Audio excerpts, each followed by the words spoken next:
Well, we are undeniably in the heart of an outright statistical explosion in the NBA, resulting in an absolute onslaught on the record books, with a new 60-point game seemingly every other night, with Steph Curry being the latest to drop a 60 spot, in a loss, mind you, to the sub-500 Hawks. A trend that only promises to continue amid this era of, offensive renaissance?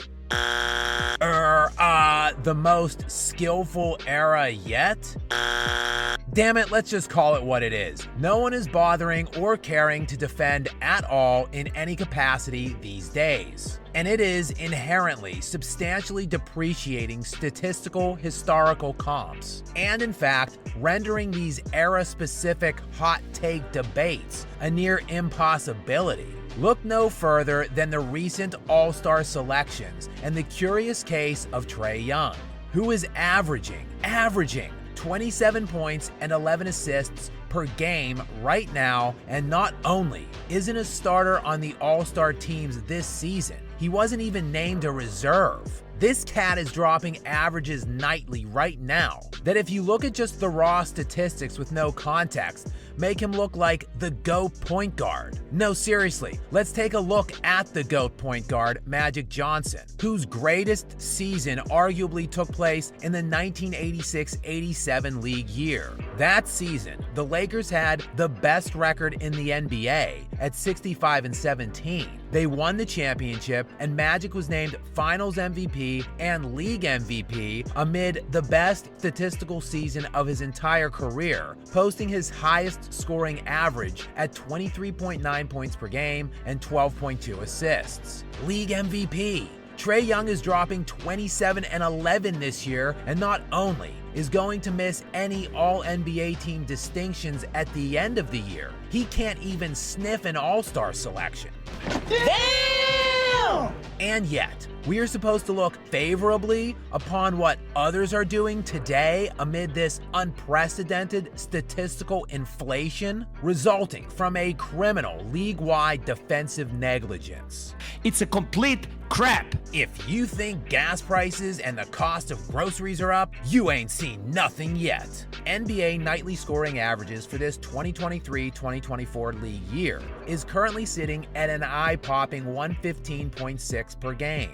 Easily and by far the highest of the post-merger modern NBA history, dating back to 1976. The current trend in scoring and pacing today really has only one direct era-specific comp, which is of course the 1960s. Scoring over the last 6 years specifically is sitting at roughly 113 points per game nightly, while for the decade of the 60s it was at 115 per game.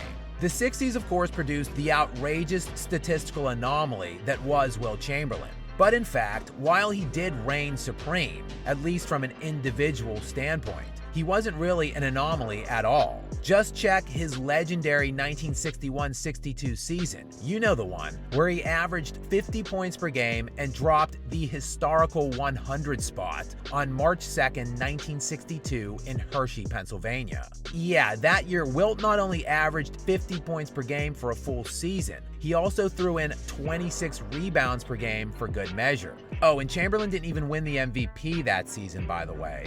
A season which also saw Oscar Robertson average his famed triple-double, dropping a nightly stat line of 31 points per game, 12 rebounds, and 11 assists, while Elgin Baylor that same season averaged 38 points, 19 rebounds, and 5 assists. We now look back on that era and try to excuse away those statistics and sprinkle asterisks on the accomplishments of those players. Why then are today's players' accomplishments not met with similar resistance and criticisms? Instead, they are branded as the best, the most skilled, the GOAT, rather than what they really are. Lazy, entitled, and possessing a general lacking in the will to defend and compete at the highest of levels that their predecessors were seemingly born with. Today, Desmond Bane, a decent above-average NBA starter, is averaging 24.4 points, 5.3 assists, and 4.6 rebounds per game. In 2003-2004, Kobe Bryant, one of the 3 greatest scorers to ever live, averaged just 24 points per game, 5.1 assists, and 5.5 rebounds. The league MVP that season, Kevin Garnett, was second in scoring that year, averaging 24.2 points per game. Outscored this season by Desmond Bane, who is 20th in scoring average currently. Perhaps the fact that nightly NBA scoring was 23 points lower in 2003-2004 than it is right now might possibly be factoring in. Oh, I know. It's because today's players are just that much more skilled. That is just how great this era is. Why is it then, when Kobe Bryant was in his 17th season during the 2012-2013 league year, you know the one where he ruptured his Achilles and in effect ended his career? Yeah, well, before that, he actually played 78 games and averaged 27.3 points, 6 assists, and 5.6 rebounds per game. That very season, in 76 games played, 28-year-old prime LeBron James won the league MVP with per-game averages of 26.8 points per game, 7.3 assists, and 8 rebounds. This is the year many hot-taking, know-nothing scrubs in the cesspool mass sports media will have you believe was LeBron's greatest season ever. LeBron's been the best player ever since about midway point of Game 6 of last year's finals, where he allegedly got cheated out of Defensive Player of the Year, robbing him of a perfect season, in which he won League MVP, the NBA Championship, and Finals MVP. So riddle me this. How did a busted-ass Kobe Bryant, severely physically compromised from a career spent actually playing through injuries, in his 17th NBA season, average more points per game and score more total points that year than GOAT LeBron in his best season ever? And if you don't appreciate that comp, let's take a look at LeBron compared to himself. In 2021-2022, LeBron averaged 30.3 points per game, 6.2 assists, and 8.2 rebounds at the age of 37. Again, these are his statistical averages in his aged 28 MVP season. What?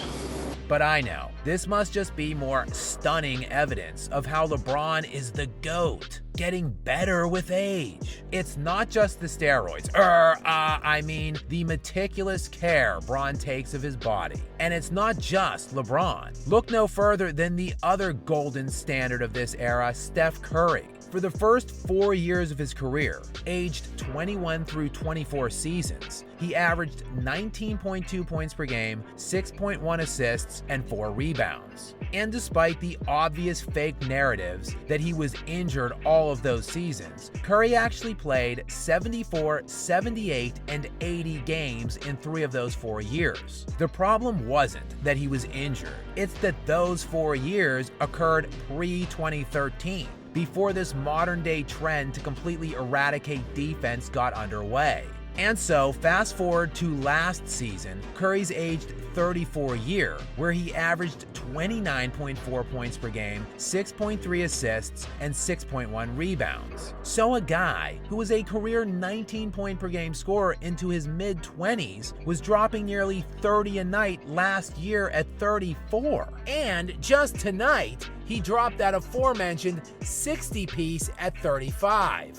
Nah, this is why broad stat comparisons to players today versus those in other eras is virtually impossible at this point. The one thing, though, that is elemental and transcends generational inflationary trends is era-specific dominance. And in this era, despite the team-up precedent set by an egregious career loser, incapable of winning valid titles on his own merit, in which the best players today hop from team to team in search of ways to make winning easier, the history of professional basketball is still also littered with a plethora of players that dominated their eras substantially more than anyone today.